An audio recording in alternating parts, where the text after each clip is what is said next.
Hi, this is Virginia Waldron. I am a certified past life regression practitioner through the International Board for Regression Therapy. I am also a certified instructor through the International Board for Regression Therapy, and I am the organizer of our book club. And I've got here with me our author, Howard Batie, and this is the book that Howard wrote. And we're going to be including this in our next book club meeting, which is going to be September 21, 4 o'clock Pacific Coast time, 7 o'clock East Coast time. And if you're in the middle, you're on your own, figure it out. Anyway, I'm not very good at that. Okay, Howard, thank you for joining me. I really appreciate your time. I'm going to ask you one question, and we've got a couple of minutes to share this question, and it's going to help people better understand your book and what's behind the book and why they really want to come to this book club meeting. Okay? Good. All right. My number one question is, what inspired you to write this book? Okay.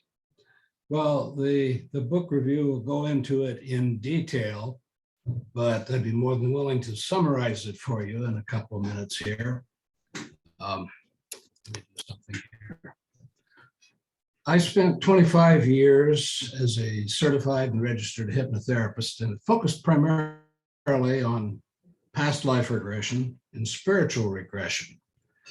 And over the course of my practice, I developed a self-hypnosis program, which allowed me to teach my clients how to consciously talk with their higher self, their spirit guide, archangels, any spiritual being at all. And we formed a group of my clients, called a spiritual research group, to investigate this spiritual realm that we've been introduced to. And one member of my spiritual research group was also a field investigator for MUFON, the Mutual UFO Network. And she invited me to the first annual paranormal summit held locally here in Washington state. And at that convention, I heard the speakers, but I was more surprised by the audience, the fear and the anger that they expressed. They had come to that convention wondering, why was I abducted? And who are these beings? Where are they from? And what are their intentions? Well, I was more curious. I was wondering, in the centuries of the documented sightings that we've heard about, why weren't we attacked? So with that bit of curiosity, I went back to my spiritual research group, and instead of regressing the abductees to find out why they were abducted, instead, I interviewed the abductors, the Greys. So using the protocols that I developed in the Spiritual Journeys program, we met the tall Greys and the small Greys, both cousin races from Zeta Reticuli. It's about 39 light years from here. Anyway, we had many questions. We took many questions into the recording sessions, and all the questions were answered, and the questions and the answers were documented in that book, The ETs Speak.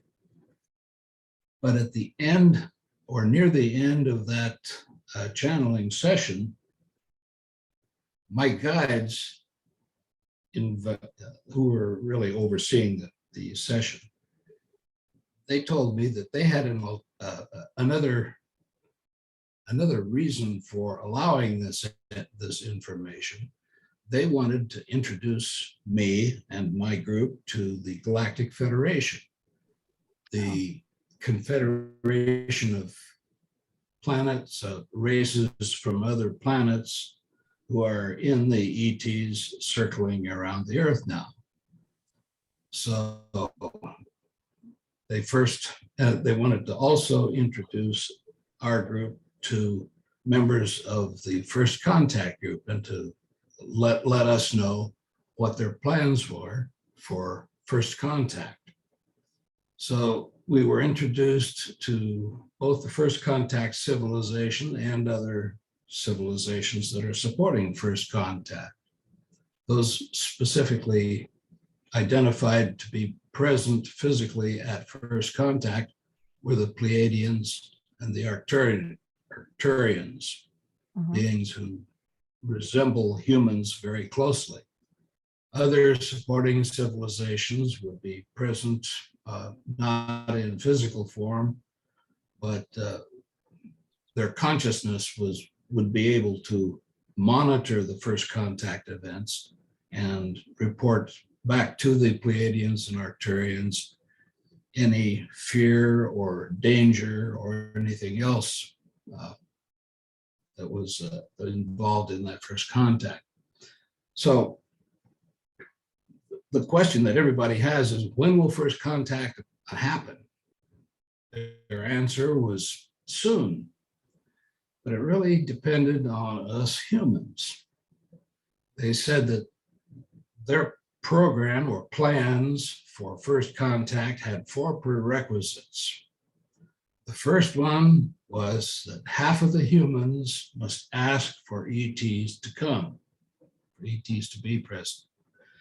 The second was half of the humans must evolve, more than half of the humans must evolve from a service to self mentality and move into a service to others mentality. Hmm. The third was that no harm must come to the ETs at the first contact event. And the fourth condition was that no harm must come to humans at the first contact event. They further said that they were not here to clean up our mess, but they were very willing to work alongside us to bring Earth back to its original pristine beauty. When, back to the question of when will first contact happen?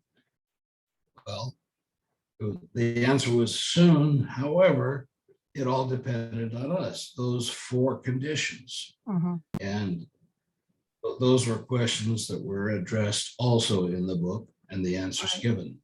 Yep, I remember reading that. So, Yep. in summary, the book contains, I believe, a very positive message of hope and assurance and assistance as we clean up our environment, clean up our planet, and Mhm. become spacefaring as a civilization and reach for the stars. So Excellent. Well, I'm looking forward that's a to hearing more about this and the kind of questions that are going to come up from our members. So this is exciting. Thank you very much, Howard. my pleasure.